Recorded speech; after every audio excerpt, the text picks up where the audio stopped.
We want to shift gears now to Kauai County, and with me now is Jesse Broder Van Dyke, and he has a very impressive resume. He's a political strategist. He works for Ige, for Governor Ige's office right now, but just until a few months ago, he was working for Kauai County. He's also worked for the late Senator Akaka, also for Mayor Caldwell. Again, very impressive resume, but let's talk about the Kauai races. So obviously no surprise with Mayor Kawakami getting back in, right? Yes, he won. He's winning by a really big margin, 78%. That includes the blank votes.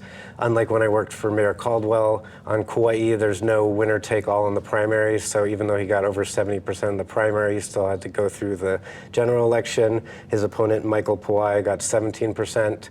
Mayor Kawakami was with the other three mayors at the beginning of the pandemic when tourism was shut down, dealing with that. And at that time, it was easy to blame the governor for being the one to make the decision to shut down travel. But then he stepped away from the other mayors when he decided to shut down travel to Kauai again and opt out of safe travels and remain out until April 2021 when vaccines were becoming available.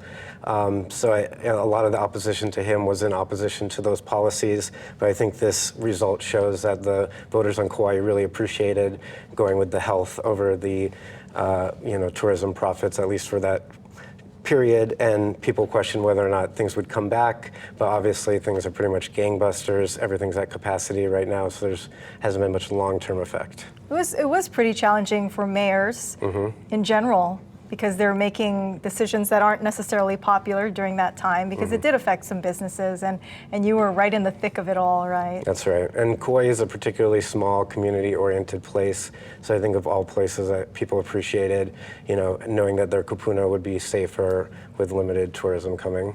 And let's talk about the council races.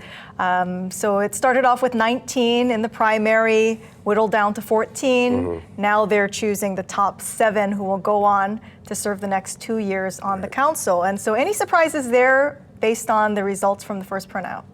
Well, the results are pretty similar to the primary again. Unlike on Oahu, there are no districts for the council. All 7 seats are at large, so everybody runs together in the same giant election, as you said, from 19 down to 14, and now the top 7 are going to go ahead. At the top of the list was Luke Evslin and Bernard Carvalho, who both got over 7%. Mel Raposo, who served in the council several times before. And has a radio show. Yes, he has a very popular Facebook Live show that was well watched by the people of Kauai during the initial lockdown period. And then Addison Bulasan is going to be a new council member. That's a doctor, a chiropractor, right? Right, and he's run several times before. Kipukai Kuali'i is an incumbent, and he's been reelected. Ross Kagawa is in 6th place, getting reelected. He was a former council member, and he worked with me on the Kauai COVID-19 incident management team. And then coming in 7th was Felicia Cowden, who was fined by the Kauai Ethics Board earlier this year after accepting a trip to Russia, and that came under FBI investigation when Russians were lobbying against renaming what had been known as the Russian Fort to a Hawaiian name, Pa'ulaula. And so it's interesting to see. Surprised that she's back in. Right. Perhaps it is a lot of name recognition, right? Yes. But and she just came out ahead of Billy DaCosta by only 300 votes. So that might come down to the later printout. Yes, that's possible. Although I'm not sure how many votes are remaining, and Kauai with only about 40,000 registered voters, there's not much room for wiggle room in there. Yeah, interesting, because Billy DaCosta is on the council right now. He's an incumbent now. Yeah. And then coming in 9th place was Fern Nui Nui Holland. And if she had gotten in, there would have been 2 of 7 members of the Kauai County Council would have been women. Now it looks like there'll only be 1. Yeah. And as far as the legislative races, the entrenched politicians, not much excitement there. Senate President Ron Kochi winning with 70%.